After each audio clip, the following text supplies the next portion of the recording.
What's up, YouTube? So, to some this might be pretty easy. Some people it's not. So I thought I'd just make a quick video on it. A lot of videos weren't too clear for the specific year. This is my 2017 Dodge Durango GT.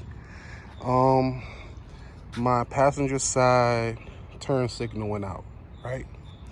So what I had to do, of course, I went to AutoZone, bought this here. I removed the bolt right here. You can see this thing is already like detached. I removed the bolt right here and removed this bolt. I pulled the tank over a little bit so I can access the bolt down up in the bulb. Stuck my hand in there like that. I don't know if you can see. Let's get to that bulb. Yeah, you can see that bulb right there. I twist it. You twist it there.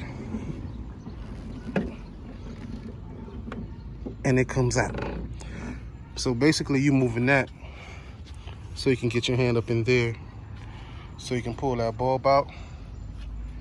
And then when you're done, you just reverse everything you did, put the little two bolts back, and you good. All it took was a 10mm socket.